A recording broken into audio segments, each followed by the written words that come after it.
শরীফ ওসমান বিন হাদি বা ওসমান হাদি কে? ওসমান হাদির জন্ম ৩০ জুন ১৯৯৩, ১৮ ডিসেম্বর ২০২৫ ছিলেন একজন বাংলাদেশী রাজনীতিবিদ, সাংস্কৃতিক কর্মী, লেখক ও শিক্ষক, যিনি জুলাই গণ অভ্যুত্থান পরবর্তী সময়ে গঠিত রাজনৈতিক সাংস্কৃতিক সংগঠন ইনকিলাব মঞ্চের মুখপাত্র হিসেবে পরিচিত। তিনি ত্রয়োদশ জাতীয় সংসদ নির্বাচনে ঢাকা ৮ আসন থেকে সংসদ সদস্য পদপ্রার্থী হিসেবে নির্বাচন করার ঘোষণা দিয়েছিলেন। হাদি জুলাই শহীদদের অধিকার রক্ষা ও আওয়ামী লীগ নিষেধাজ্ঞা আন্দোলন এবং ভারতীয় আধিপত্যবাদ বিরোধী সক্রিয় রাজনীতির জন্য আলোচনায় আসেন। ২০২৫ সালের ১২ ডিসেম্বর তিনি জুমার নামাজের পর ঢাকার বিজয়নগরের বক্স কালভার্ট এলাকায় গুলিবিদ্ধ হন এবং ১৮ ডিসেম্বর রাত ৯:৩০টায় সিঙ্গাপুরে চিকিৎসাধীন অবস্থায় মৃত্যুবরণ করেন। প্রাথমিক জীবন। ওসমান হাদি ঝালকাঠি জেলার নলছিটি উপজেলায় এক বাঙালি মুসলিম পরিবারে ১৯৯৩ সালের ৩০ জুন জন্মগ্রহণ করেন। তার বাবার নাম শরীফ আব্দুল হাদি, যিনি একজন মাদ্রাসা শিক্ষক ও স্থানীয় ইমাম ছিলেন। ৬ ভাই বোনের ৩ ভাই ৩ বোন, মধ্যে হাদি সর্বকনিষ্ঠ। হাদির বড় ভাইয়ের নাম আবু বকার সিদ্দিক ও মেজ ভাইয়ের নাম ওমর ফারুক। হাদি তার প্রাতিষ্ঠানিক শিক্ষাজীবন শুরু করেন নলছিটি ইসলামিয়া ফাজিল মাদ্রাসায়। সেখান থেকে তিনি ৩য় শ্রেণী পর্যন্ত পড়াশোনা করেন। চতুর্থ শ্রেণীতে তিনি ঝালকাঠি এনএস কামিল মাদ্রাসায় ভর্তি হন। সেখানে তিনি আলিম এইচএসসি সম্পন্ন করে পরে ঢাকা বিশ্ববিদ্যালয়ের রাষ্ট্রবিজ্ঞান বিভাগে ভর্তি হন। সেখান থেকে তিনি স্নাতক ও স্নাতকোত্তর সম্পন্ন করেন। হাদি ইউনিভার্সিটি অফ স্কলার্স নামক একটি বেসরকারি বিশ্ববিদ্যালয়ের ইংরেজি বিভাগে শিক্ষকতা করেন। রাজনৈতিক কর্মকাণ্ড। হাদি ঢাকার রামপুরা এলাকার বসবাস করতে শুরু করেন। ২০২৪ সালের জুলাই গণ অভ্যুত্থানে তিনি রামপুরা এলাকার সমন্বয়ক ছিলেন। পরবর্তী সময়ে বাংলাদেশ আওয়ামী লীগকে নিষিদ্ধ করার দাবিতে হওয়া আন্দোলনে হাদিকে অন্যতম তরুণ নেতৃত্বদের একজন হিসেবে বিবেচনা করা হয়। ইনকিলাব মঞ্চ।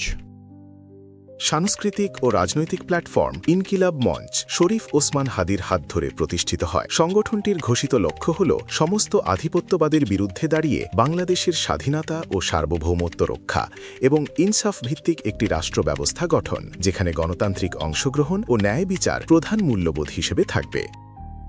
আওয়ামী লীগ নিষেধাজ্ঞা আন্দোলন।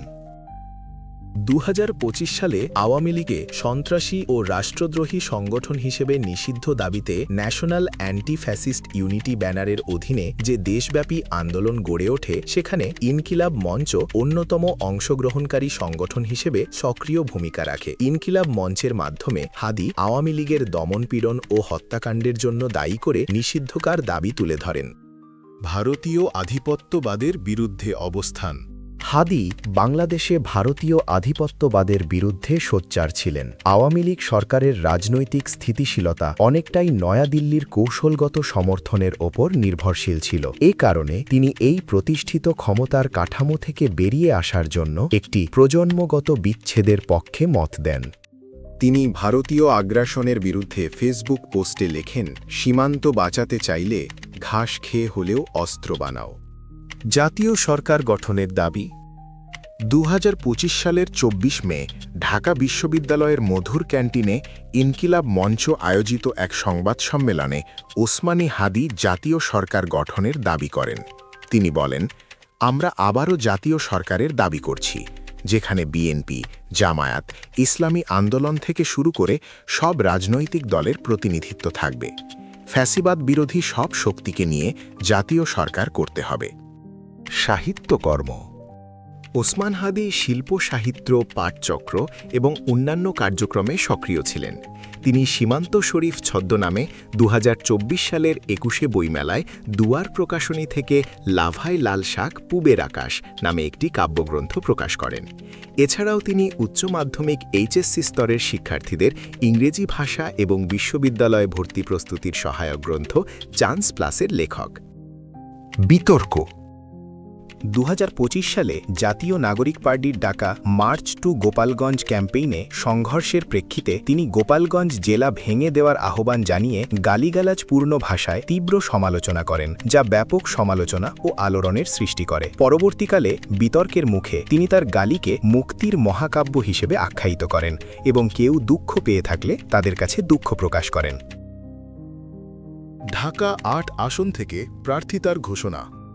2025 সালের জাতীয় সংসদ নির্বাচনে ঢাকা ৮ আসন মতিঝিল, শাহবাগ, রমনা, পল্টন ও শাহজাহানপুর নিয়ে গঠিত থেকে প্রার্থী হওয়ার ঘোষণা দেন শরীফ ওসমান হাদী। নির্বাচনী প্রচারণায় কর্মী ও সমর্থকদের মধ্যে মুড়ি বাতাসা বিতরণের ছবি নিয়ে সামাজিক যোগাযোগ মাধ্যমে আলোচনায় আসেন তিনি। এছাড়া ভোররাতে মসজিদের সামনে লিফলেট বিতরণ, ডোনেশনের মাধ্যমে তহবিল সংগ্রহ এবং সংগৃহীত অর্থের হিসাব সামাজিক যোগাযোগ মাধ্যমে প্রকাশ করায় তার জনপ্রিয়তা ক্রমশ বৃদ্ধি পায়। হামলা 2025 সালের 12 ডিসেম্বর প্রায় দুপুর 2:25 মসজিদ থেকে ফেরার সময় রাজধানীর পল্টনের বিজয়নগরের কালভার্ট এলাকায় হাদী গুলিবিদ্ধ হন। মোটরসাইকেলে করে আসা হামলাকারীরা হাদীর মাথা লক্ষ্য করে গুলি চালায়। এই হামলার পর হাদীকে দ্রুত ঢাকা মেডিকেল কলেজ হাসপাতালের জরুরি বিভাগে নেওয়া হয়।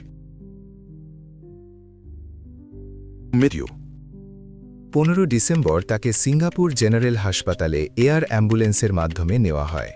হাদী টানা 7 দিন মৃত্যুশয্যায় থাকার পর 2025 সালের 18 ডিসেম্বরে সিঙ্গাপুর জেনারেল হাসপাতালে চিকিৎসাধীন অবস্থায় মৃত্যুবরণ করেন।